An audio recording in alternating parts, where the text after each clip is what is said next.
지난 시간에 그 바볼드의 이제 그 시를 제가 다 해설을 이제 못 해드렸는데 오늘 이 시를 마치고 이 시를 이제 어떻게 우리가 그 해석을 하는 게 좋을지 또 생각을 해보도록 하겠습니다. 그래서 지난 시간에 했던 얘기를 이제 간단하게 정리를 하자면 그 바볼드가 그런데 이제 그 발음이 이제 그 바보라고 읽기도 하더라고요. 그 프랑스식으로 바보가 되기도 하는데 그렇게 되면 이제 우리말 바보와 그 똑같아지기 때문에 그냥 제가 바볼드로 보통 발음을 합니다. 어쨌든 그 이 시인이 그 자기 친구인 그 조셉 프리스틀리를 찾아갔는데 마침 그 이제 화학 실험을 하고 있었고 그 실험실 바깥에 그 쥐 한 마리가 그 철창에 갇혀 있었죠. 그래서 그 바볼드가 그 쥐를 보고 동정심이 연민의 마음이 들어서 그 쥐를 살려달라는 아까 피티션을 이 시로 쓴 거예요. 그래서 그 프리스틀리가 이 시를 읽고 마음이 움직여 그 쥐를 정말로 살려주었다고 하는데 하지만 뭐 다른 쥐가 또 희생이 되었지만 어쨌든 그 제가 지난 시간에 그 넌컨포미스트 이야기를 했었죠. 그러니까 이 사람들은 로마의 교황을 우리는 섬기지 않지만 그렇다고 영국의 국왕도 섬기지 않겠다. 그러니까 우리는 우리의 그 소신대로 자유롭게 신앙생활을 하겠다.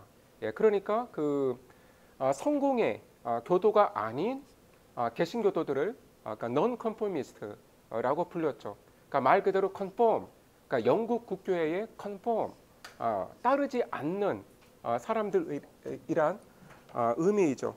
그런데 그 이 사람들은 그 사회적인 차별을 이제 심하게 당했기 때문에 뭐 공립학교에 다닐 수가 없고 또 공직에 나갈 수가 없고 여러 가지 그 2등 시민으로 차별을 받았기 때문에 이제 필연적으로 그 이 개혁적인 진보적인 그 담론에 많은 관심을 가질 수밖에 없었고 그래서 그 18세기의 그 개혁 담론을 이 넌컨포미스트들이 상당수 그 주도를 하게 되죠.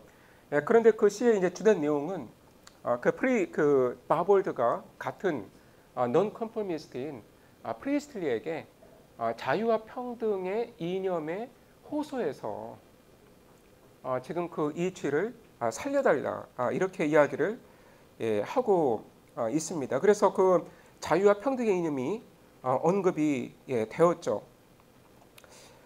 지난 시간에 여기까지 했던 것 같아요. 그러니까 the well-taught philosophic mind to all compassion and gives. 그러니까 당신처럼 어떤 그 필라소픽한 그 정신을 가진 사람은 또 많이 배웠고 모든 사람들에게 모든 생명에게 컴패션을 줄 안다. 그러니까 연민을 느낄 줄 안다라는 거죠. 그리고 이 세상의 모든 거를 그러니까 unequal eye 평등한 눈으로 바라볼 줄 안다. 그리고 만물에 대해 feel 느낄 줄 안다. 그러니까 공감할 줄 아는 거죠. 그 다음 보겠습니다. 뭐 나머지 내용은 뭐 그렇게 중요한 내용은 아닌데요. 그러니까 if mind as ancient 그러니까 sages taught a never die flame still shapes through matter's bearing forms in every form the same.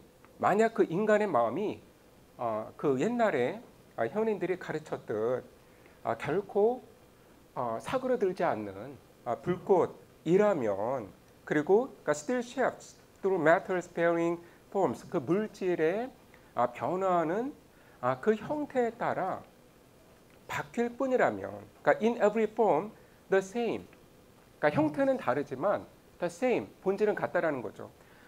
그 여기서 바볼드는 그 윤회를 이야기하고 있는 것이거든요. 그러니까 동양에도 여러분 그 윤회 사상이 있었죠. 그런데 서양에도 비슷한 생각이 있었습니다.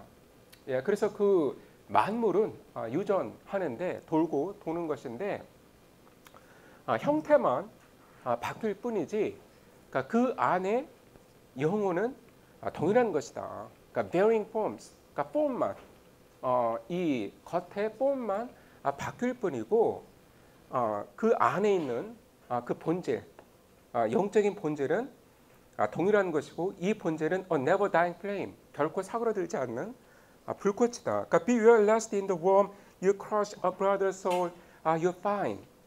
그러니까 생각 없이 이 길 가다가 벌레를 이렇게 발로 짓밟아 죽였는데 알고 보니까 이 벌레가 내가 알던 그 형제의 영혼일 수 있다라는 거예요. 그러니까 지금은 죽은 그 형제의 영혼일 수 있는 것이다. 그러니까 그 형제가 죽은 후에 이 웜으로 벌레로 형태를 바꾸어서 존재를 하는 건데 너가 그러니까 그 벌레를 짓밟아 죽일 수도 있는 거다. And tremble lest thy luckless hand dislodge a kindred mine. 그리고 그냥 그러니까 luckless hand, 그러니까 일부러 죽인 건 아니고 그 의도가 없이, 의도가 없이 이 벌레를 죽일 수도 있는데, 그러니까 a kindred mind, 그러니까 너와 동일한 그런 마음을 갖고 있는 그런 존재를 너가 그러니까 dislodge, 제거할 수도 있는 것이다. 그러니까 비슷한 맥락의 이야기를 하고 있는 것입니다. 그러니까 고이든 그렇지 않든 간에 너가 곤충이나 동물을 죽이게 되면 아니 그 곤충이나 동물의 그 영혼이 너가 알던 사람이 아니라고 어떻게 장담할 수 있는 것이냐. 그러니까 or if this transient gleam of day be all of life we share. 그러니까 이렇게 그러니까 순간 지나가고 마는 그 한낮의 햇빛 같은 그러니까 이 시간이 우리가 갖고 있는 삶의 전부라면, 그러니까 let pity plead within thy breast that little all to share. 그러니까 여러분 쥐가 그 평균 수명이 얼마인지는 제가 정확하게 모르겠는데 이제 쥐의 입장에서도 그렇고 인간의 입장에서도 그러니까 세상에서 주어진 삶은 너무나 짧은 거죠. 그러니까 정말 그러니까 트랜션, 그러니까 잠깐 나타났다 사라지는 그러한 것이죠. 그래서 이 짧은 이 대낮의 이 시간이 우리가 공유하는 삶의 전부라면 당신의 그 마음속에 있는 연민이 그러니까 plead, 나를 위해 탄원을 하게 해달라, 직역을 하면 이렇게 되는 거죠. 그런데 어떠한 탄원이라면 그러니까 plead to spare that little all 이런 의미예요. 그러니까 let pity plead within thy breast. 그러니까 plead 다음에 이제 투부정사가 와야 하는 거잖아요. 그러니까 plead to spare that little all. 그러니까 그 작은 양의 all 전부를 spare 보존케 해달라고 내가 당신에게 탄원한다. 이러한 그 의미이죠. 그러니까 우리가 나나 당신이나 인생의 그 한 짧은 순간을 살고 있을 뿐인데, 그러니까 little all, 그러니까 그 얼마 안 되는 게 all, 우리에게 주어진 시간의 전부라는 것이죠. 그래서 그 little all을 빼앗아 가지 말고 다른 생명에게서 그 생명에게 허락해 주어라. So may thy hospitable board with health and peace be a crown, and every charm of heartfelt ease beneath thy roof be found. 자, 그러면서 당신이 이런 자비를 나에게 베풀어 주면 이러한 축복이 당신에게 임할 것이다. 이제 프리스틀리를 축복해 주는 그런 그 지경에까지 이루고 있습니다. 그래서 그러니까 메인은 그 어떤 기원의 의미이죠. 축복 이런 의미이죠.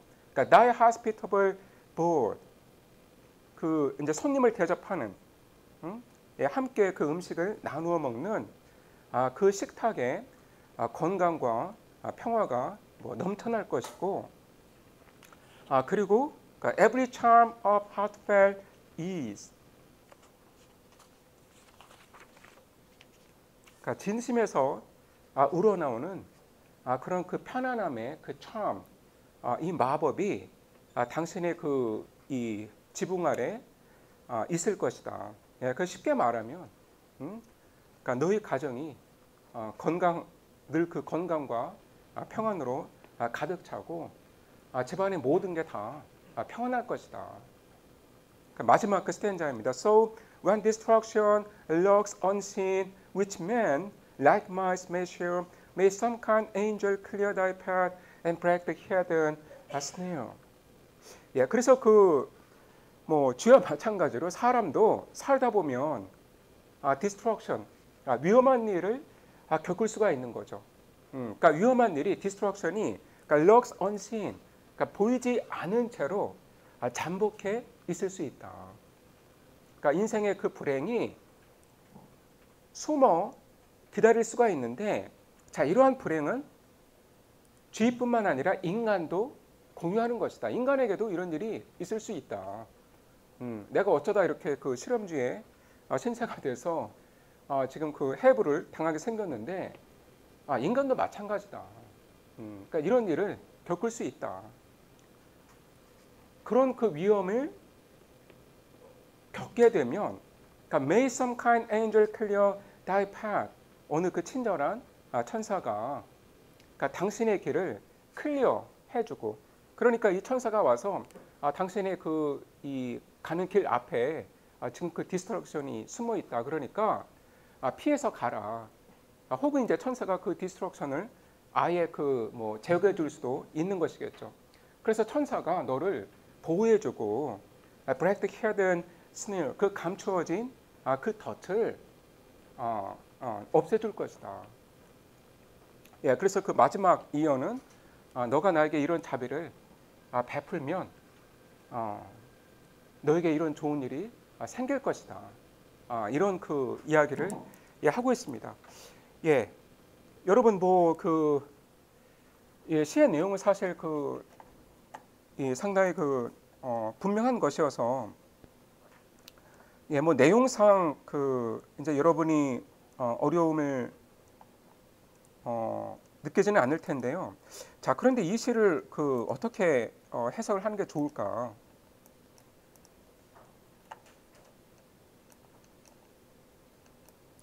예, 물론 이제 이 시를 해석을 하는 방법이 이제 많이 있는데, 그러니까 저는 이제 두 가지를 여러분한테 제시를 하고 싶어요. 그러니까 대표적인 그 해석의 그 어프로치. 첫 번째는 이제 이 시를 political text로 읽는 것이죠. 그러니까 non-conformist인 애나 바볼드와 프리스틀리가 공유했던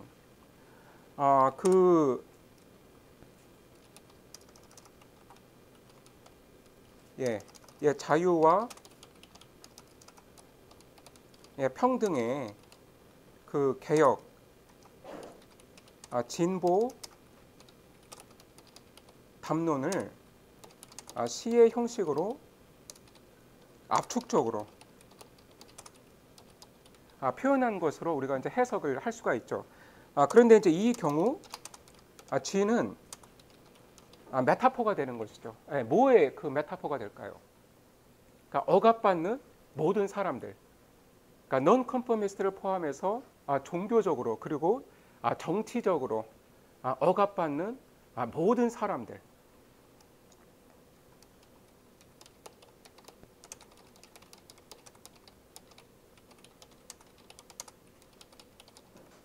예, 그래서 이렇게 이 시를 이런 political text로 이제 해석을 하게 되면 이제 G는 그러니까 리터럴하게 우리가 이해를 하기보다는 그러니까 메타포, 은유가 되는 것이죠.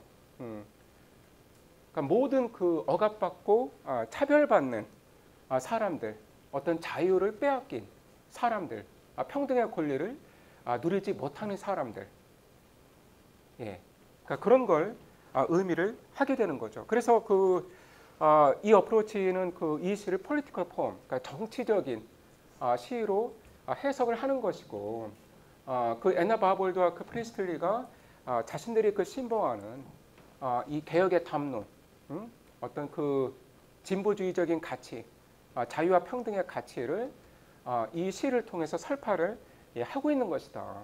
이제 우리가 이제 이렇게 해석을 할 수가 있는 건데, 그런데 이제 그 다른 한편으로는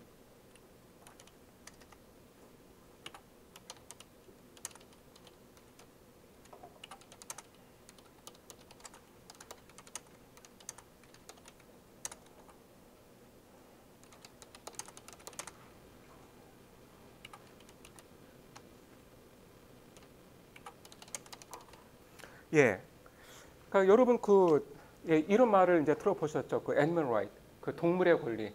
특히 이제 요즘 많이 이야기가 되고 있는 건데, 여러분 이 시가 그 1771년에 나왔거든요. 사실 그 사람에게 권리가 있다는 것도 1770년의 그 상황에서는 상당히 새로운 진보적인 아이디어였죠. 그런데 사람에게 권리가 뭐 지금 있는지 없는지도 지금 확실히 모르겠는데 지금 동물에게도 권리가 있다. 그러니까 동물의 지금 권리를 옹호하고 있는 그런 식으로 해석을 할 수가 있습니다. 그러니까 상당히 그 선구적인 시대를 정말 많이 앞서간 그런 작품이죠. 그러니까 동물의 권리에 대한 논의는 제가 알기로 20세기 중반 이후에나 본격적으로 이루어진 건데 지금 이 시는 18세기 후반에 동물의 권리에 대해서 이야기를 하고 있는 거예요. 그래서 이제 이 경우쥐는 은유가 아니라 그냥 말 그대로 쥐인 거예요. 여러분은 뭐 그 애니멀 라이트에 대해서 뭐 어떻게 생각을 하시나요? 그러니까 이 권리를 이제 옹호하는 학자들은 그러니까 어떤 학자들의 경우에는 그러니까 모든 동물이 심지어는 동물이 아니라 우리가 그 이 창밖으로 보는 나무도 바위도 인간과 똑같은 권리를 갖고 있다. 이제 이렇게 주장을 하는 경우도 있습니다. 근데 우리가 이제 그 듣기에 그건 좀 약간 그 좀 지나친 주장이 아닌가 뭐 이렇게 생각을 할 수도 있지만 그렇다면 그 인간과 동물이 똑같은 권리를 갖고 있는 게 아니라면 그럼 동물에게는 어느 정도의 권리가 있는 건가? 인간과 평등하지가 않다면 우리가 이제 동물에게 어느 정도의 권리를 인정을 해줘야 하는 건가? 그러니까 이 문제가 그러니까 모호하죠. 그리고 그 인간의 그 이익을 위해서 뭐 지금도 이 쥐뿐만 아니라 정말 수많은 그 동물들이 실험실에서 희생이 되고 있는데 이게 정말 그 뭐 얼마나 윤리적인가? 그러니까 사실 그 이 애니멀 라이트에 대한 문제는 뭐 시간이 갈수록 더 그 첨예해질 수밖에 없는 문제인 것 같고, 게다가 우리가 지금 그 이 환경의 또 문제를 직면하고 있기 때문에 이제 더욱더 우리가 그 이 동물의 권리 또 이 환경의 권리를 생각을 하게 되는 거죠.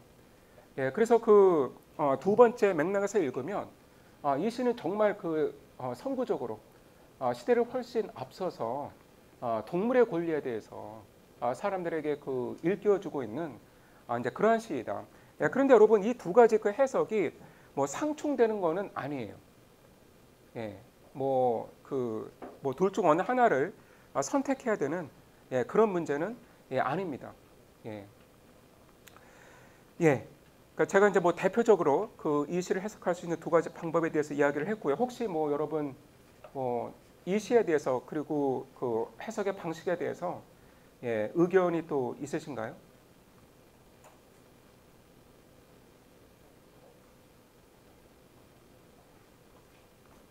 예, 저는 의견이 있는데요. 예, 당시 시대별 상황을 보면은 로맨스 문학이 성행한 것도 보면은 되게 삭막한 시대였기에 성행을 했잖아요. 그래서 그 시대가 뭐 삭막했는지 안 했는지 어떻게 아나요? 저는 이렇게 생각해요. 아무래도 시대 자체가 뭐 낭만이 없고 실생활적인 자비도 없고 그렇게 사랑이 없는 시대니까 그러한 컨셉이 성행을 했던 거 아닌가. 그렇기 때문에 저는 이 시에서 어, 그, 바버드가 프리스틴에게 사람들에게 자비를 베풀라 이런 말을 함으로써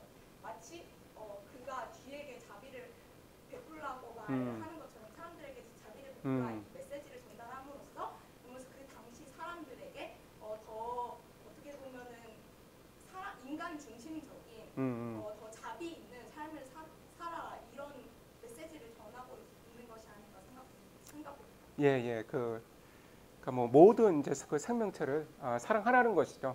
예, 좋습니다. 예. 뭐 지금도 삭막한 것 같은데. 예. 뭐 이제 이 시대는 뭐 더 삭막하지 않았을까 생각하고 게다가 그 어떤 종교적인 이유로 또 어떤 신분상의 이유로 차별이 노골적으로 행해지던 그 시대였기 때문에 그 이제 바볼드와 같은 사람은 더욱더 이 자유와 평등의 이념에 열정적일 수밖에 없는 것이죠. 예, 혹시 뭐 또 다른 의견 있으신가요?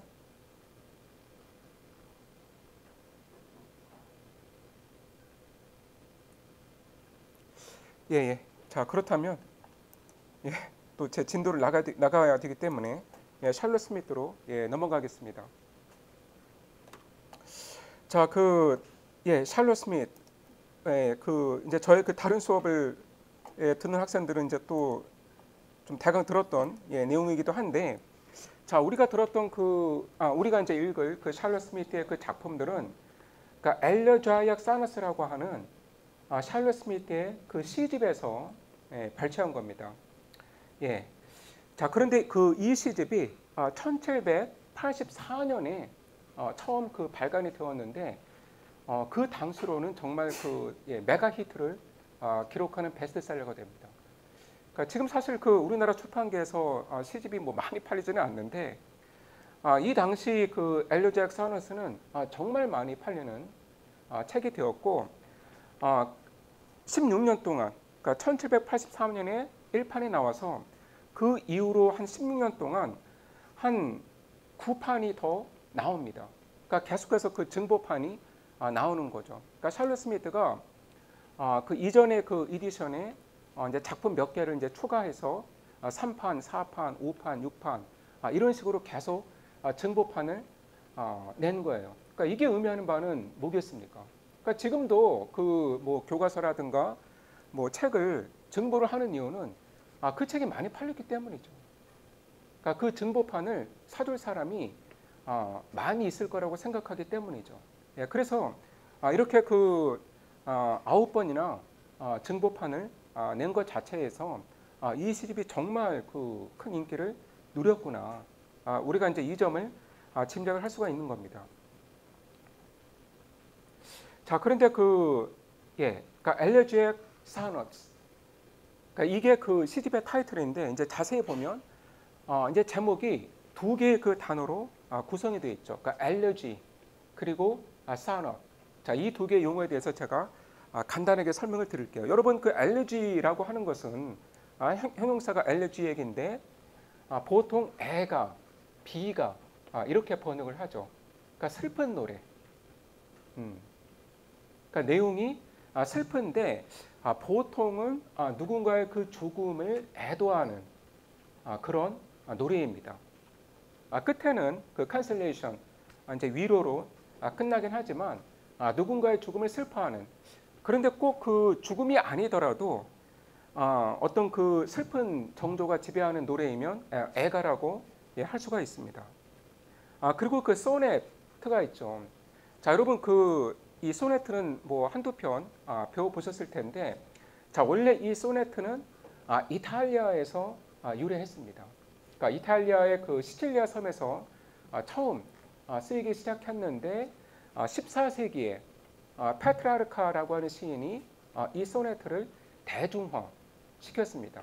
그러니까 이 페트라르카가 쓴 그 소네트 시집이 엄청난 인기를 끌면서 이 소네트가 이 문학 장르로서 이 확고하게 자리를 잡은 거죠. 그리고 그 페트라르카가 자기만의 그 소네트 형식을 완성을 합니다. 이따 설명하겠지만 이것을 그러니까 페트라르카 형식의 소네트이다. 그러니까 피트라르칸 소네트이다. 이제 이렇게 부르죠. 자, 소네트라고 하는 거는 이탈리아어로 그러니까 little song, 그러니까 작은 노래이다. 그러니까 14행밖에 되지 않죠.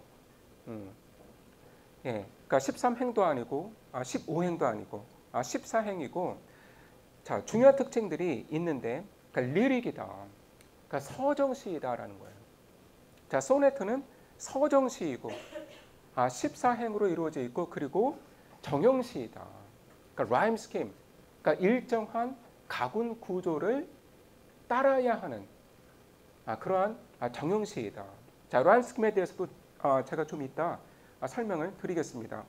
자, 그러니까 제가 이 리릭에 대해서 또 간략하게 설명을 드리려고 하는데 여러분 그 서정시라고 하는 게 뭐예요? 그러니까 여러분이 그 중고등학교 때 배운 시들의 대부분은 다 서정시예요. 그러니까 그러니까 20세기 이전에 쓰여진 시들의 대부분은 여러분 그 서정시가 아니죠. 뭐 시조라든가 뭐 여러분 뭐 가사라든가 예.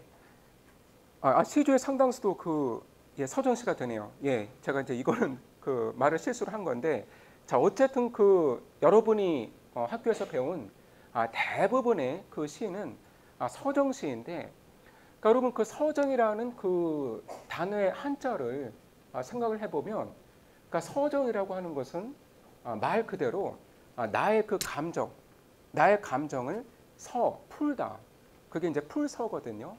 그러니까 나의 감정을 뭘로 푼다는 얘기예요? 언어로 푼다는 얘기죠. 나의 감정을 언어로 묘사하는 게 서정의 본래 의미입니다. 예, 그래서 여러분 그 서정시라고 하는 것은 비교적 짧은 시이다. 길어도 그 100행이 넘지 않고 그리고 1인칭 화자가 있습니다. 그러니까 나 혹은 아이로 지칭이 되는 1인칭 화자가 있고 그리고 이 1인칭 화자가 자기의 그 인식이라든가 생각, 감정을 자유롭게 이 표현을 하는 것이 말 그대로 서정이 되는 것이죠. 예, 그래서 여러분 그 서정시 대부분에는 그러니까 first person speaker, 1인칭 스피커가 등장하는데 자, 이 1인칭 스피커가 많은 경우에 시인 자신과 일치하죠. 하지만 꼭 그런 것은 아닙니다. 예, 여러분 그 우리나라 최초의 그 서정시가 뭔가요?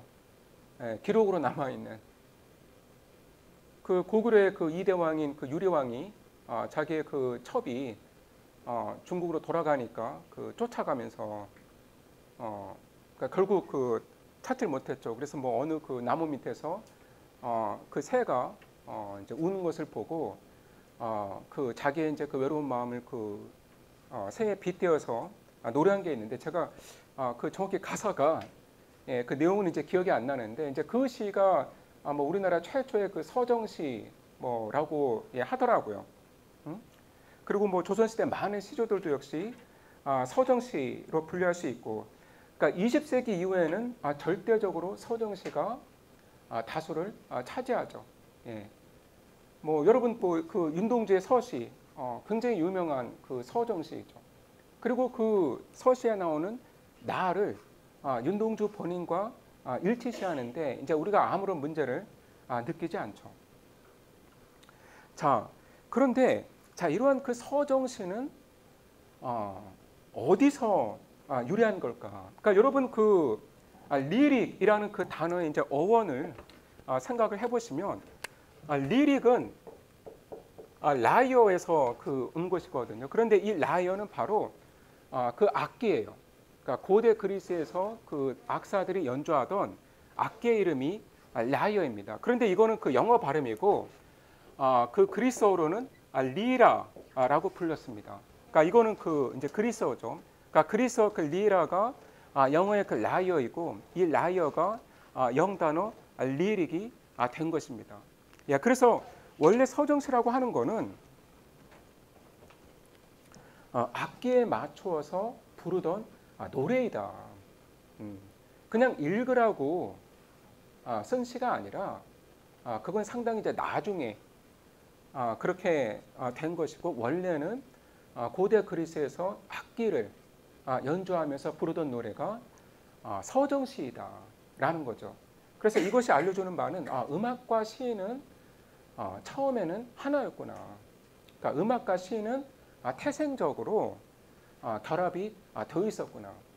그러니까 뗄래야 뗄 수 없는 관계가 음악과 시인 거죠. 여러분 이 성경에 보면 그러니까 시편이라고 있잖아요. 시편 아마 이제 뭐 그 교회나 성당을 다니시는 분은 이제 시편 뭐 들어보셨을 텐데 그 이제 시편을 영어로 그 Psalms라고 하는데 이거 역시 그 그리스어에서 나온 단어라고 하더라고요. 그러니까 이 Psalms의 그 그리스어 그 원어는 그것도 역시 그 악기에 맞춰 노래하다라는 의미입니다. 그래서 여러분 그러니까 시편을 지금은 뭐 교회나 성당에서 목사님이나 그 신부님이 읽고 이렇게 그 해설을 해주는 이제 그런 그 텍스트이지만 원래는 그 수금을 연주하면서 부르던 노래가 시편이었습니다. 혹은 뭐 합창대가 노래하던 게 시편이었죠. 예, 그래서 이렇게 음악과 시는 태생적으로 결합이 되어 있었다라는 거예요. 예, 그래서 여러분 그 오늘날에도 그러니까 리릭스, 그러니까 리릭에 그 s를 붙인 리릭스가 가사를 의미하죠. 그리고 우리가 이제 노래를 들어보면 정말 그 아름다운 그 가사가 있잖아요. 그래서 그런 가사를 들을 때 이제 우리가 흔히 쓰는 표현이 시적이다 혹은 서정적이다. 그러니까 그런 표현을 씁니다. 그러니까 노래의 가사가 너무 훌륭해서 마치 그 시처럼 느껴진다라는 것이죠. 예, 그래서 우리는 의식을 하지 못하지만 여전히 그 시와 음악은 아주 긴밀한 관계를 갖고 있습니다. 자, 라임이라고 하는 게 뭔가? 그러니까 쉽게 말하면 영시에서 운을 맞추는 방식이거든요. 그런데 자, 영시에서는 이거는 뭐 다른 유럽어도 마찬가지인데, 그러니까 repetition in the rhyming words of the last stressed vowel and of all the speech sounds following that vowel. 그러니까 이 스트레스가 오는 이 모음의 사운드가 같아야 되고, 그리고 그 모음 사운드 다음에 오는 소리들 역시 같아야 됩니다. 예, 뭐 사실 이제 이런 설명이 뭐 중요한 건 아니고 여러분이 예를 통해서 이해를 하시면 돼요. 그러니까 예컨대 slow, below, 그러니까 low라고 하는 이 모음 사운드가 같죠. 그리고 blink, shrink 역시 link라고 하는 이 사운드가 동일하죠. 예, 그래서 기본적으로는 강세가 오는 모음이 같아야 돼요. 혹은 비슷해야 됩니다.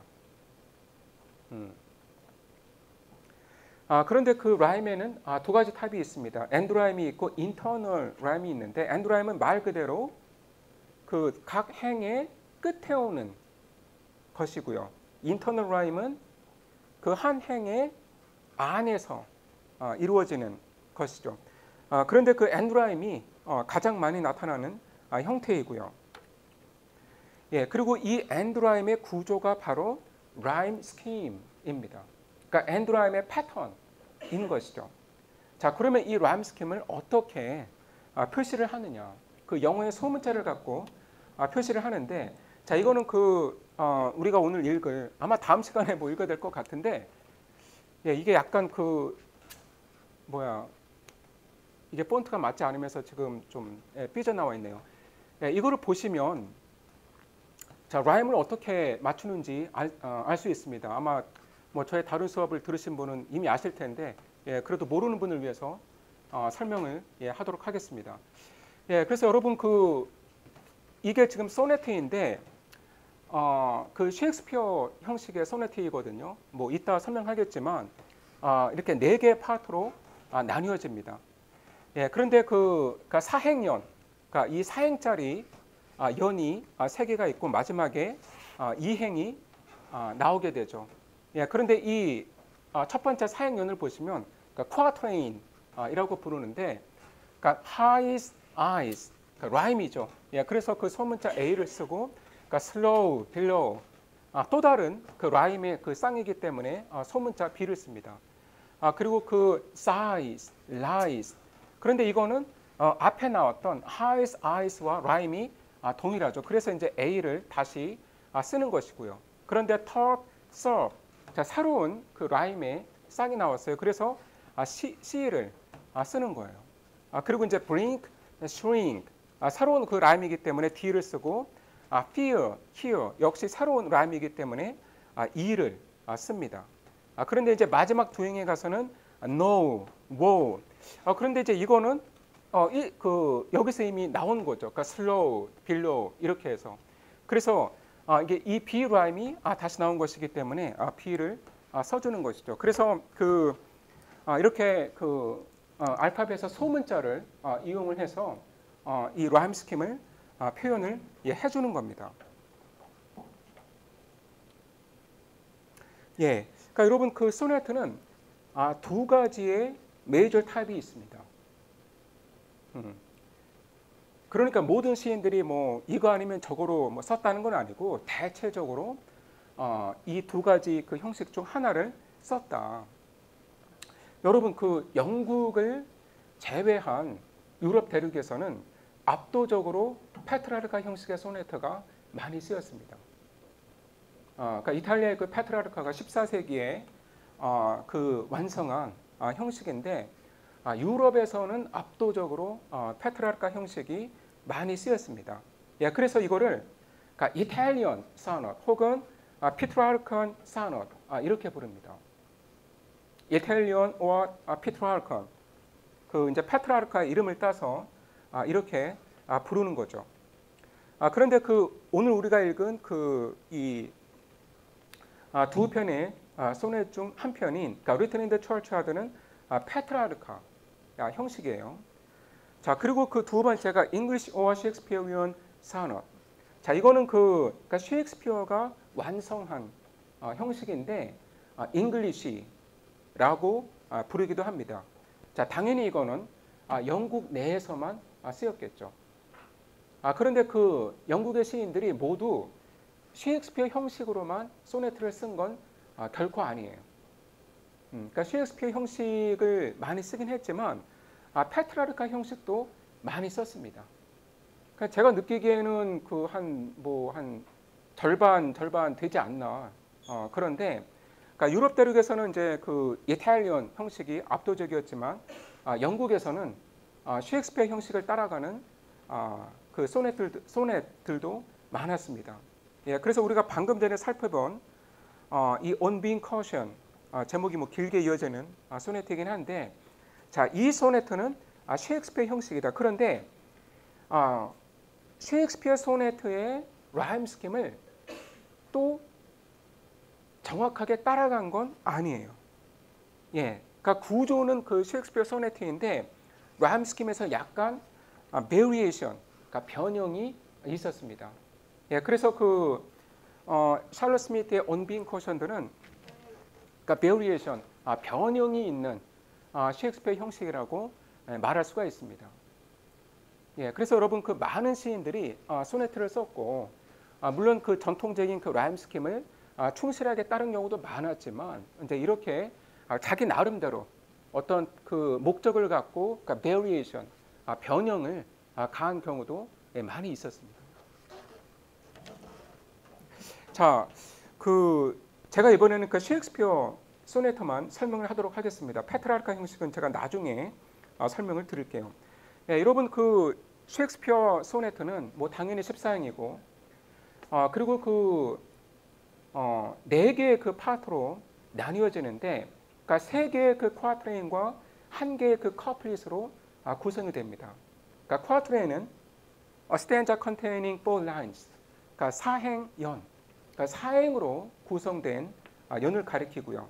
커플릿은 2행, 그러니까 두 줄인데, 자, 그런데 그냥 두 줄이 아니라 라임을 이루는 두 줄이다. 그러니까 여기서처럼 no, woe, 그러니까 라임을 이루는 이 행이 바로 커플릿이다라는 거죠. 예, 그래서 그 세 개의 쿼터레인 합치면 12행이죠. 그리고 끝에 커플릿이 붙으니까 14행이 되는 거잖아요. 합계가. 그런데 그 셰익스피어가 1607년인가 1609년에 소네트 시집을 발간을 해요. 그러니까 그 시집에 154편의 소네트가 들어 있었습니다. 그리고 이제 이 소네트 시집이 뭐 그 후대 작가들에게 이제 큰 영향을 주게 되는데, 그러니까 셰익스피어의 모든 그 소네트가 154편 소네트가 똑같은 이 라임 스킴을 갖습니다. 그러니까 A, B, A, B, C, D, C, D, E, F, E, F, G, G.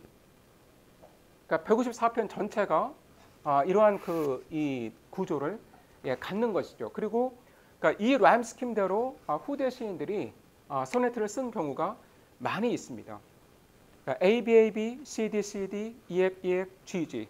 여러분 뭐 이 정도는 기억을 하시면 좋고요. 그런데 지금 샬럿 스미스는 셰익스피어의 그 이 라임 구조를 그대로 따라간 건 아니고 약간의 그 변형을 준 것이죠. 그러니까 그 세 개의 쿼터레인과 한 개의 그 커플릿 그 구조는 따라가지만 라임 스킴에서 약간의 지금 변형을 주고 있습니다. 여러분 그 셰익스피어 소네트는 이렇게 이해를 하셨고요. 제가 나중에 그 페트라르카 형식의 소네트도 설명을 하겠습니다. 자, 그러면 그 시를 읽어볼까요? 여러분 그 블랙보드에 있으니까 다운로드를 하시면 되고요. 자, 그 이 스미스의 그 소네트가 갖고 있는 특징은 뭐냐면 제목이 긴 경우가 많아요. 그러니까 지금 이것도 제목이 좀 긴데, 이거는 정말 길잖아요, 지금. 그래서 제목에서 그 소네트를 어떤 상황에서 쓰게 되었는지, 그러니까 그 상황을 설명을 하는 경우가 많습니다. 그리고 그 이 지명이 등장을 하는 경우도 가끔 있죠. 그러니까 여기 보면 그 미들턴 in Sussex, 그러니까 그 제목이 Written in the Churchyard at Middleton in Sussex. 그러니까 그 영국의 서섹스 지방의 미들턴이라는 마을의 교회 묘지에서 이 소네트를 썼다. 뭐 실제로 그 묘지에서 쓴 건 아니겠지만 어쨌든 그 이 묘지에서 이 소네트의 그 시상을 얻었다라는 거죠. 자, 제가 그 이 마을을 보여드릴게요.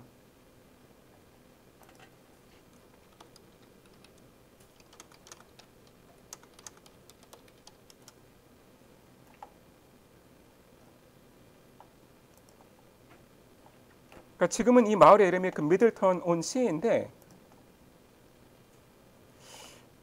잠깐만요. 좀 더 이렇게 좋은 지도가 없나?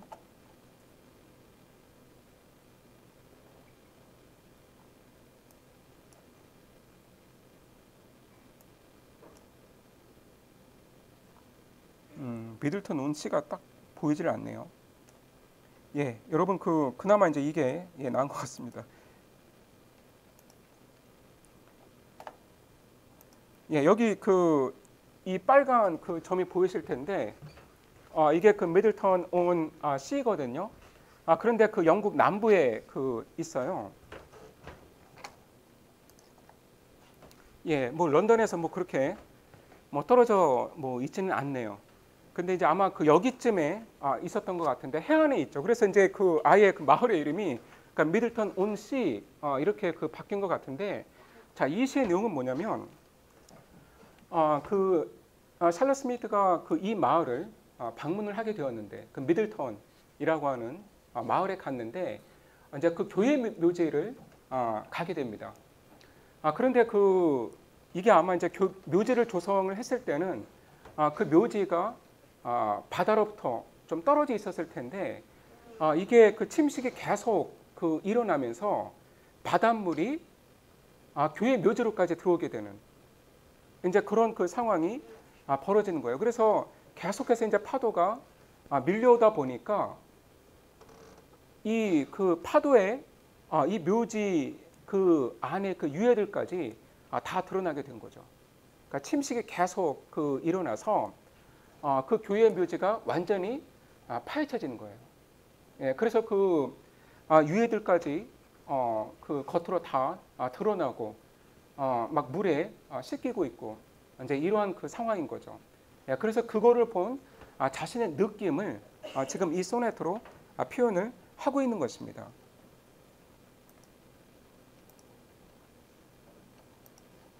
예, 시를 읽어보시면 되는데요. 예, 천천히 한번 읽어보고 그리고 이제 제가 해설을 하겠습니다. Pressed by the moon, mute arbitraries of tides, while the loud equinox its power combines. The sea no more its swelling surge confines, but o'er the shrinking land sublimely rides. The white blast rising from the western cape drives the huge billows from their heaving bed, tears from the grass tombs the village there, and breaks the silent Sabbath of the grave. With the shells and seaweed mingled on the shore, lo, their bones whiten in the frequent wave. But vain to them the winds and waters rave, they hear the roaring elements no more. While I am doomed by life's long storm oppressed to gaze with envy on their gloomy rest. 예, 그냥 시 전체가 글루미합니다. 여기 그 마지막 행에 이제 글루미라는 단어가 나왔는데, 예, 그 첫 행으로 가시면, 그러니까 pressed by the moon. 그러니까 여러분 그 조속의 차이를 만들어내는 게 달이죠. 예, 달 때문에 그 밀물, 썰물이 생기는 거잖아요. 그러니까 이 달에 그 인력을 받아서, 그러니까 달이 그 이제 끌어당기는 그 인력을 행사하기 때문에 여러분 그 이 밀물, 썰물이 생기는 거죠. 그런데 이 달은 그러니까 mute arbitraries of tides. 그러니까 이 파도에 침묵하는 중재인이다. 그러니까 arbitraries. 그러니까 여러분 이 SS가 이제 끝에 붙은 건 여성형이죠. 그러니까 원래는 그 arbiter 중재인인데 이제 여성이기 때문에 arbitress라고 표현을 한 거죠. 그러니까 전통적으로 달은 여러분 여성으로 표현을 합니다. 그래서 그 달은 말이 없이 그러니까 이 tides, 이 밀물과 썰물을 조종을 하기 때문에 그러니까 mute arbitraries of tides 이렇게 지금 표현을 한 거예요. 그런데 while the loud equinox its power combines. 자, equinox는 그 춘분 혹은 이제 추분을 의미하는데, 근데 이 행이 좀 문법적으로 좀 이해가 되지 않는 면이, 그러니까 the loud equinox combines its power 이렇게 되거든요. 그렇다면, 그러니까 its power를 무엇과 combine 한다는 건지 그게 나와야 되는데 그게 없어요. 예, 그래서 제가 좀 많이 생각해봤는데, 그러니까 이 구절은 그러니까 이 에퀴낙스가 그러니까 춘분 혹은 추분이 자기의 힘을 키운다. 그러니까 이 정도로 해석을 하면 될 것 같습니다. 예, 그래서 여러분 그 에퀴낙스, 그러니까 춘분 혹은 추분 때 그 조속 간만의 차이가 커진다고 하거든요. 예, 제가 알기로는 그런데 어쨌든 그 춘분 추분 때 이 조속 간만의 차이가 커지면서 그러니까 loud 시끄러워지는 거예요. 해변이. 그러니까 평소보다 더 밀물 썰물이 그러니까 심하게 이제 발생을 하는 거죠. 그래서 이 에퀴낙스가 그 자신의 힘을 키우면서 이 조속의 차이가 커지고 그러니까 loud 시끄러워지는 거죠. 자, 그럴 때 그러니까 춘분 추분 때 the sea no more its swelling surge confines. 그러니까 여러분 그 영시에서는 그 인버전이라고 도치가 일어나는 경우가 많이 있는데 이제 운을 맞추기 위해서 그렇게 되는 거죠. 그래서 이 confine 이라는 이 동사도 the sea 그 no more 다음으로 옮기면 좋겠죠. 그러니까 the sea no more confines its swelling surge. 그러니까 이 바다가 더 이상 그러니까 이 부풀어오른 이 큰 파도를 막지 못한다. 그러니까 바다가 더 이상 이 한껏 이 부풀어오른 이 파도를 제한을 할 수가 없는 거죠. But over the shrinking land, sublimely rise. 그래서 이 바다가 이 swirling surge를 컨파인을 못하니까, 그러니까 이 움츠러드는 이 육지 위로 웅장하게 rise 몰려오는 것이죠. 예, 그래서 여러분 그러니까 the sea가 지금 그 문법적인 주어가 되는 거고, 그 주어에 지금 confine과 이 rise 이 두 개의 동사가 연결되는 걸로 이해를 하시면 되겠습니다. 예, 그래서 이 shrinking land, 그러니까 침식을 이제 당하기 때문에 실제로 이제 슈링킹을 하고 있는 것이기도 하고, 그리고 두려워하니까 또 슈링킹 한다라는 거겠죠. 그래서 이 움츠러드는 이 육지 위로 이 바다가 웅장하게 rise 이제 덮쳐 오는 것이죠. 그러니까 the wild blast rising from the western cape, 그러니까 서쪽의 이 동굴에서 올라온 이 wild blast가 그러니까 이 바람, 이 돌풍. 예, 그런데 여러분 이게 아마 이제 서풍인 것 같은데, 그런데 이제 케이브잖아요. 그러니까 왜 동굴인가? 여기에는 이제 다 어떤 그리스 신화에 대한 이제 얼루전이 있는 거죠. 그 그리스 신화를 보면 바람의 신이 등장을 하는데 아이올러스라고 하는 신이거든요. 그런데 그러니까 이 아이올러스는 모든 바람을 자기의 동굴에 가두어 놓았습니다. 예, 그래서 이제 필요할 때마다 그 동굴에서 그 바람을 이제 적절하게 이제 내보내고 불러들이고 예, 하는 신이죠. 예, 그래서 서쪽에 있는 아이올러스의 동굴로부터 일어난 이 와일드 블래스트가 drives the huge billows from their heaving, tears from the grass tombs the village dead. 예, 여러분 예, 이거 역시 지금 문법적인 구조를 잘 파악을 해야 되는데, 와일드 블래스트가 주어예요. 그리고 이 주어에 지금 두 개의 동사가 달려 있는 거예요. 그러니까 wild blast drives, 그 다음에 tears. 그러니까 여러분 이 tears는 눈물을 의미하는 tears가 아니에요. 그러니까 동사 tears입니다. 그러니까 뜯어내다, 떼어내다라는 의미의 tears가 되는 것이죠. 그리고 그러니까 지금 이 거대한 빌로스, 이 파도를 그들의 솟아오른, 히빙, 솟아오른 침대로부터 몰아낸다. 예, 그래서 여러분 이 대어는 앞에 나온 이 빌로스를 가리킨 거죠. 그래서 여러분 파도가 바다에서 밀려오는 걸 보면 이제 처음에 이렇게 거대한 뭐죠? 산등성이 이거를 이제 이루잖아요. 언덕같이. 그리고 나서 이제 언덕이 낮아지면서 이제 해안 쪽으로 파도가 이제 밀려오는 건데, 그래서 이제 이렇게 올라온 이제 언덕 같은 걸 베드라고 이제 표현을 한 거죠. 그러니까 솟아오른 그 침실로부터 이 거대한 이 물결을 그러니까 드라이브 밀어내고, 그러니까 해안 쪽으로 육지 쪽으로 그러니까 드라이브를 한다라는 거죠. 그리고 그러니까 from the grass tombs. 그런데 이제 이 대어는 여러분 여기 있는 the village dead를 가리킵니다. 그래서 the village dead, 이 마을의 죽은 이들을, the village dead는 이제 마을의 죽은 사람들을 가리키죠. 이 마을의 죽은 이들을 그들의 이끼 낀 무덤으로부터 tears, 떼어낸다라는 의미예요.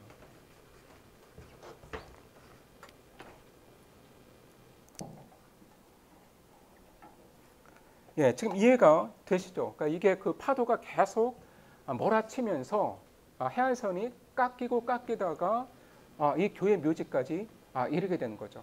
그리고 이 교회 묘지에 묻혀있던 사람들의 뼈들까지 지금 다 드러난 상황입니다. And breaks the silent Sabbath of the grave. 예, 여러분 이 wild blast가 동사가 두 개뿐 아니라 여기 또 세 개가 있는 거죠. 그래서 the wild blast drives, tears, breaks. 그러니까 이렇게 그 세 개의 동사가 연결된 걸로 이해를 하시면 됩니다. 그래서 이 무덤의 그 고요한 안식을 깨버린다. 그러니까 사람이 그 죽으면 무덤에서 사bat. 그러니까 여러분 그 사bat이라고 하는 거는 안식이라는 의미인데 이제 원래 의미는 유대인들의 안식일입니다. 예, 그러니까 유대인들은 그 일요일이 아닌 토요일이 안식일입니다. 예, 그래서 원래는 그 이 어떤 유대적인 그런 의미가 있는 건데 지금 여기서는 안식이란 의미로 쓰였죠. 그래서 지금 이 사람들이 그 이 무덤 속에서 안식을 취하고 있는데 그걸 이 파도가 깨버렸다는 거죠. 그리고 여러분 그 여기 지금 이 느낌표가 쓰이고 있습니다. 그러니까 상당히 그 감정이 고조가 된 것이죠. 그러니까 with shells and seaweed mingle on the shore. 그러니까 이 뭐 조개 껍질, 뭐 막 해초 이런 것들이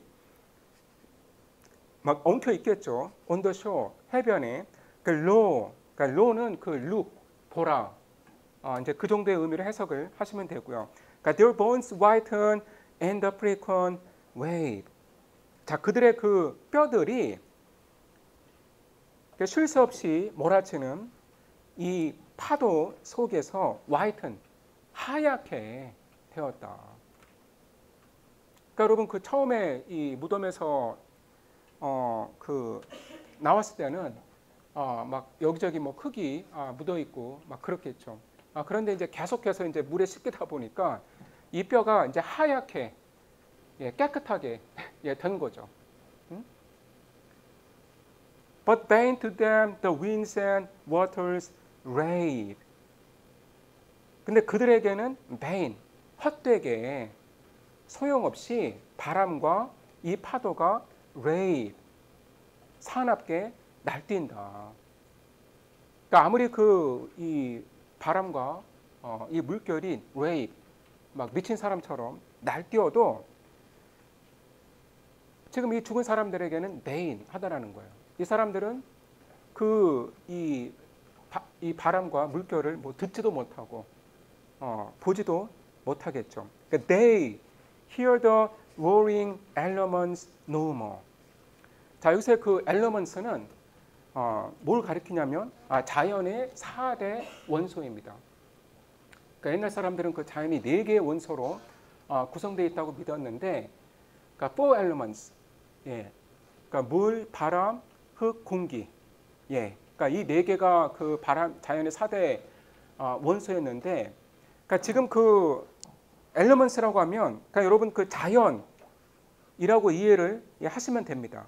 그래서 이 day는 뭐예요? 지금 이탈릭으로 강조가 되어 있는데 바로 지금 그 뼈가 드러난 이 해안에 뼈가 굴러다니는 이 죽은 마을 사람들이죠. 그런데 이 사람들은 그러니까 서로 격렬하게 싸우고 있는 이 자연의 4대 원소를 더 이상 듣지 못한다. 그러니까 쉽게 말하면, 그러니까 이 그 격렬한 이 폭풍우, 이 바람과 이 파도의 이 격렬한 소리를 더 이상 듣지 못한다.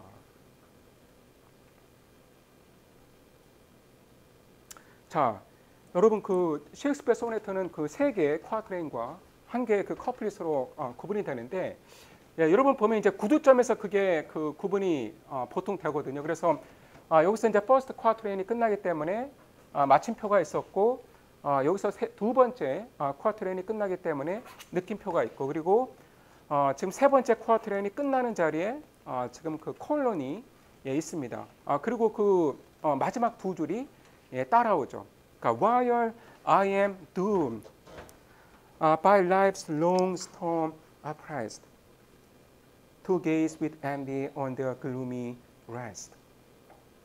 자, 여러분 그 doomed가 뭐 운이 다한, 뭐 사형을 선고받은, 불운의 이러한 그 의미잖아요. 그래서 I am doomed. 그러니까 나는 불행해. 근데 이 불행하다는 정도가 아니라 그러니까 지금 그 죽음의 운명에 처했다라는 거죠.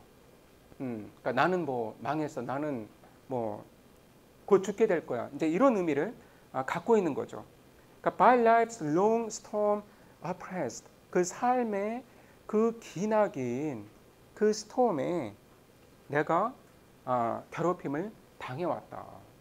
그러니까 인생의 그 고난에 내가 지금까지 너무 힘들었고 지금의 나는 마치 사형 선고를 언도받은 죄수와 같다. 그러니까 I am doomed. 자, 그래서 나의 마음이 그러하기 때문에 to gaze with envy on their gloomy rest. 자, 이 마을 사람들의 이 의무란 이 휴식을 내가 부러움을 갖고 바라보게 된다라는 거예요. 그러니까 지금 그 해안가에 지금 뼈가 파도 이 바닷물에 굴러다니고 있는 이 사람들이 부럽다라는 거예요. envy, 부러움을 느낀다라는 거예요. 왜냐하면 이 사람들은 이미 죽었고, 비록 뭐 뼈가 지금 해안가에서 굴러다니고 있지만 더 이상 이 뭐 파도나 이 바람 소리에 신경을 쓸 필요가 없죠. 그런데 나는 여전히 life's long storm, 인생의 그 긴 이 폭풍에 시달리고 있다라는 거예요. 그러니까 지금 이 사람들은 죽었기 때문에 더 이상 이 스톰이 불어와도 신경을 쓸 필요가 없는데 나는 여전히 인생의 이 스톰에 고통을 당하고 있다는 것이죠. 그래서 이 사람들을 보면 내가 부럽다. 예, 그래서 여러분 그 지금 시인이 심적으로 상당히 어려운 상황에 있구나. 어떤 그 자기가 지금 겪고 있는 그 인생에 고난이 있고, 그래서 이제 그러한 그 이 심경으로 지금 그 이 마을 사람들의 이 유해를 바라보고 있구나라는 것을 알 수가 있습니다. 예, 전체적인 어조가 이제 상당히 우울하죠. 그래서 여러분 그 이 시가 엘레지액 소넷인 거죠. 그러니까 이 시가 실린 그 시집의 타이틀이 엘레지액 소넷이잖아요. 그러니까 왜 엘레지인지 여러분 그 이해가 되시죠? 그러니까 슬픈 노래라는 거죠.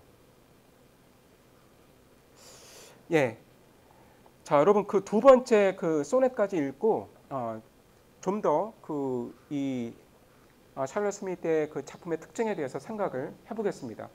예, 여러분 그 제목이 길잖아요. 제목에서 이제 상황을 다 설명을 하는 거예요. 그러니까 on being cautioned against walking on an headland overlooking the sea because it was frequented by a lunatic. 자, 여러분 그 lunatic이라고 하면 뭐 광인, 뭐 미친 사람 이런 의미인데 이 루나가 원래 여러분 그 달이란 의미죠. 그러니까 왜 루너틱이 그 미친 사람의 의미가 되는 거예요? 그러니까 옛날에는 달이 사람의 정신에 큰 영향을 준다라고 생각을 했습니다. 그러니까 여러분 그 늑대인간 전설이 그래서 나오는 거예요. 그러니까 달의 힘이 가장 강할 때, 보름달이 뜰 때, 그 미칠 확률이 가장 높겠죠. 이제 달의 그 영향을 받아서 정신이 이렇게 비정상으로 가게 될 경우가 이제 가장 많다고 생각했는데 바로 이제 늑대인간이 이제 그런 경우에 그 생긴다라고 믿었었죠. 그래서 어떤 달의 영향을 이제 지나치게 많이 받아서 제정신이 아닌 사람이 이제 루너틱인 거예요. 그러니까 여러분 그 상황은 지금 이해가 되시죠? 그 샬럿 스미스가 그러니까 헤들랜드 overlooking the sea, 그 바다가 내려다 보이는 어느 그 헤들랜드, 이걸 곧이라고 하죠. 그러니까 이제 그 바다 쪽으로 이렇게 그 뾰족 튀어나온 그 봉우리를 가리키는 거죠. 어느 그 이 산봉우리, 바다가 내려다 보이는 그 산봉우리로 걸어서 올라가고 있는데 이제 어떤 사람이 그런 그 시인을 보고 거기 그 올라가시면 안 돼요. 이제 이렇게 얘기를 한 거예요. 그러니까 왜냐하면 저기 저 그 위에 어느 그 미친놈이 돌아다니고 있어요. 예, 그러니까 저기 올라가시면 안 돼요. 위험합니다. 이렇게 이제 그 경고를 한 거죠. 예, 그런데 이제 이 시의 내용을 보면 올라갔습니다. 예, 이제 호기심이 이제 워낙 강한 시인이기 때문에 도대체 어떤 사람인지 내 눈으로 직접 봐야겠다 하면서 이제 올라간 거예요. 예, 그래서 이 사람을 직접 봤습니다. 예, 그래서 그 본 사람을 지금 묘사를 합니다. 그러니까 is there a, 예, 먼저 시 전체를 한번 읽고 예, 설명을 하겠습니다. Is there a solitary wretch who hies to the tall cliff with a starting pace or slow and measuring, views with wild and hollow eyes its distance from the waves that chide below, who as the sea-born gale with frequent sighs chills his cold bed upon the mountain top, with hoarse, half-uttered lamentation lies, murmuring responses to the dashing surf. In moody sadness on the giddy brink, I see him more with envy than with fear. He has no nice felicities that shrink from giant horrors wildly wandering here. He seems, uncursed with reason, not to know the depth or the duration of his woe.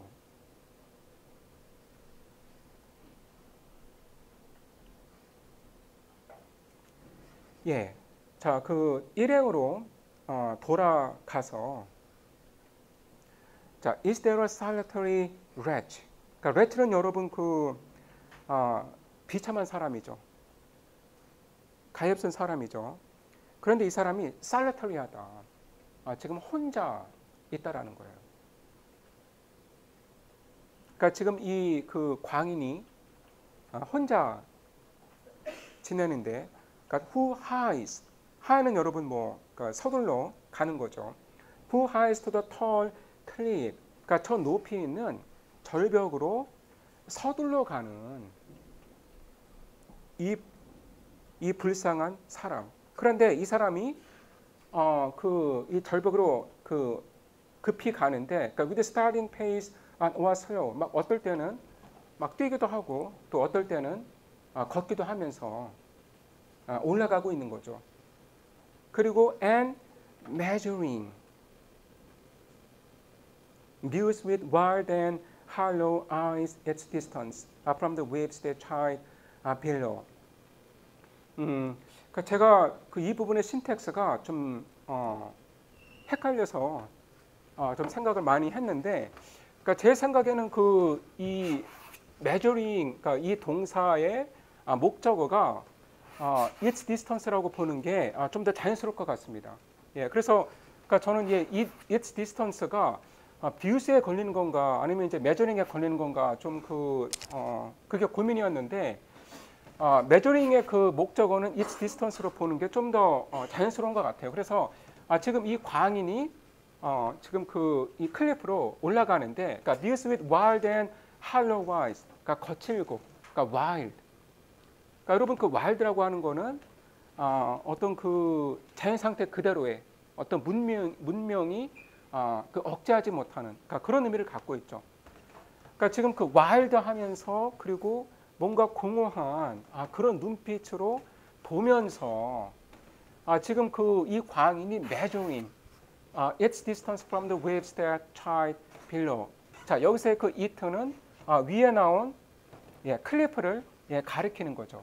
그러니까 이 높은 이 클리프가 낭떠러지가 밑에서 지금 꾸짖는, 그러니까 이 물결이 이렇게 찰싹찰싹 하는 그 소리를 그러니까 chide, 그러니까 꾸짖다라고 이제 표현을 하고 있는 거죠.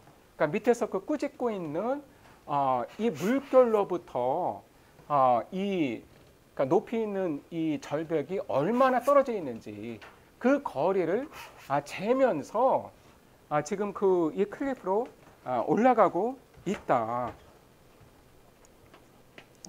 예, 이렇게 이해를 하시면 됩니다. 그러니까 지금 이 광인이 이 클리프로 올라가고 있는 그 모습을 묘사를 한 것이죠. 그리고 who, 자, who는 뭐예요?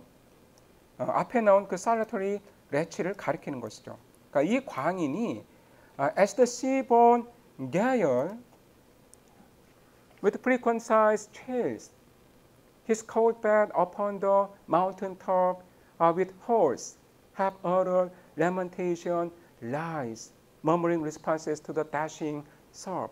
예, 좀 신텍스가 상당히 복잡한데, 자, 여러분 그 이후에 동사가 지금 어디 있는 거예요? 예, 바로 여기 있는 거예요. rise. 자, 후에 동사는 지금 여기에 있다. 그렇다면 이제 여기서부터 여기까지가 그 as로 시작하는 삽입절이 되는 것이죠. 그래서 지금 그 바다로부터 여러분 잠시만요. 이 바다로부터 오는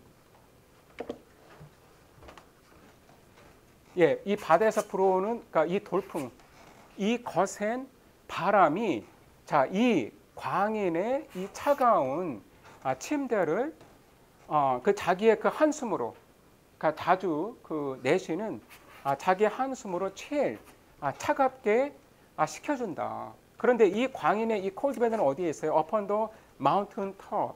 그러니까 그 이 산등성이의 그 잔디 위에 있다. 여러분 그게 콜드베드라고 해서 정말 침대가 있는 게 아닙니다. 침대가 뭐 진짜 있는 게 아니고 그냥 이 사람은 그냥 잔디 위에서 아마 그 자는 사람일 텐데 그냥 그거를 이제 그 콜드베드라고 표현을 비유적으로 한 거죠.